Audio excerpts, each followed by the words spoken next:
ప్రతి దాంట్లో మోసం బ్రో. ఎదవనాయాలు ఎట్టున్నారంటే నువ్వు ఎంత మంచిగా ఉంటే అంతమంది మోసం చేస్తారు. నువ్వు ఎదవ అయితే నీ నోడు మోసం చేయలేడు బ్రో. నువ్వు మంచిగా కనపడు, ప్రతి ఒక్కడు పక్క పెట్టాడు. ఏంది బ్రో, మా ఇంటికాడ ఇల్లు కడుతున్నాడు కొత్త ఇల్లు, ఆ ఇంటికాడికి టీ తెచ్చిచ్చాడు ఒక అతని వీడియో చూస్తుంటే తమ్ముడు ఖచ్చితంగా నువ్వు వచ్చి కనపడాలా. ఎందుకంటే అతను ఎర్రగా బుర్రగా ఉంటుంటే tea తెచ్చిచ్చాడు bro.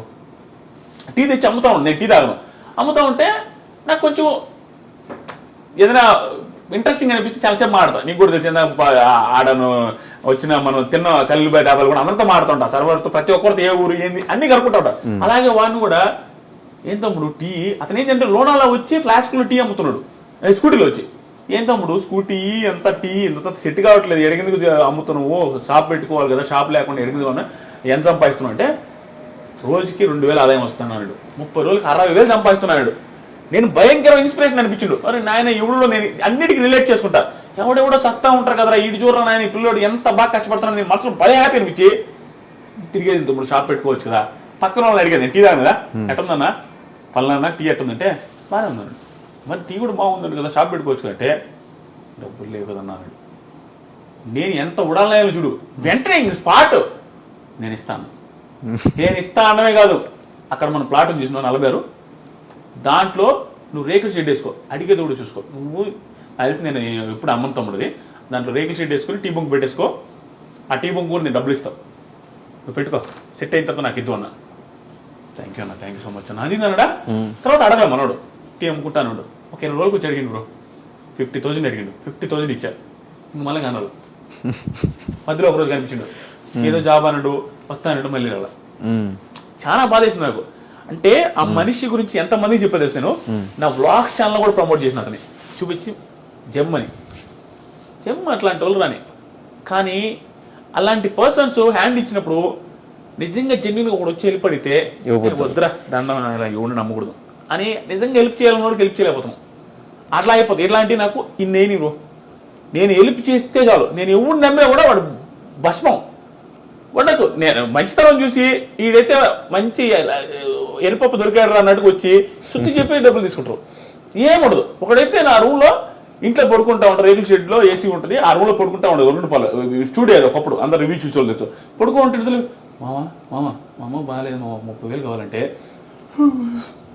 Phone pay number చెప్పరా అనేసి కొట్టేసి పడుకున్నా. ఇంకంటే 30,000 ఇట్లాంటి చాలా కేసులు ఉన్నాయి. అని అడిగితే అసలు ఎంత దారుణం అంటే మమ్మ రేపిస్తే ఇల్లుండిస్తా వదిలేసిన. ఇట్లాంటి చాలా ఉన్నాయి, లక్షల్లో ఉన్నాయి. అది చూసిన తర్వాత నేను అందరికి చెప్పింది కూడా ఇన్స్టాగ్రామ్లో చెప్పింది ఇప్పుడు చెప్తాను మళ్ళీ, నువ్వు డబ్బులు ఇవ్వదు దొరికి ఇస్తే నీకు ఇచ్చేంత స్తోమత ఉంటే అవతల 1,00,000 అడిగాడా ఆ 1,00,000 ఇచ్చేయి. ఆ 1,00,000 ఇవ్వడం వల్ల వాడు ఎగ్గొడితే నీకు దానివల్ల నీ లైఫ్కి ఏం ప్రాబ్లం లేదు అనుకుంటే మాత్రం ఎక్స్ట్రా లైఫ్ పోయి ఎచ్చులు పడి ఇచ్చేద్దాం, అడిగినోడు కన్నా ఇచ్చేస్తాడే నాటుకోవాల్సిందే సర్వం. ఎవడు రివర్స్ ఇవ్వకపోగా జరిగేది ఏంటంటే ఇప్పుడు యాంకర్ ధనుష్కి నేను 1,00,000 ఇస్తే యాంకర్ ధనుష్ 1,00,000 తీసుకున్నప్పుడు బాగానే ఉంటాడు బ్రో బ్రో కొంచెం అవసరం అనేది పార్టీ కానీ ఏదో ఒకటి తీసుకుంటాడు. ఫ్రెండ్షిప్ వాళ్ళు ఇచ్చేస్తాం. ఇచ్చేసిన తర్వాత నాకు యాంకర్ రవికి యాంకర్ ధనుష్కి రోజు హ్యాపీ బర్త్డే బ్రో అంటే happy birthday bro, thank you bro, happy new అన్నీ ఉంటాయి.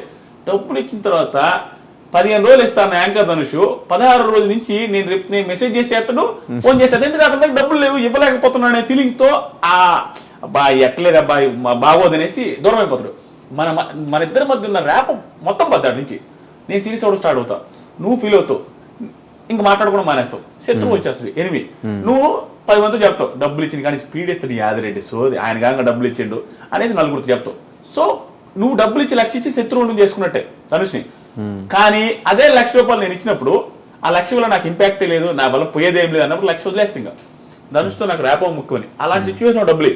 అంతేగాని నువ్వు ఊరికే డబ్బులు ఇచ్చేసి ఎనిమిది తెచ్చుకోవద్దు. ఇంకొకటి తీసుకున్నవాడు కూడా ఎట్లుండాలి తెలుసా బ్రో, అంటే చాలా తక్కువ ఉన్నారు, తక్కువేంది బ్రో, 99% ఇట్లానే ఉన్నారు బ్రో, మోసమే.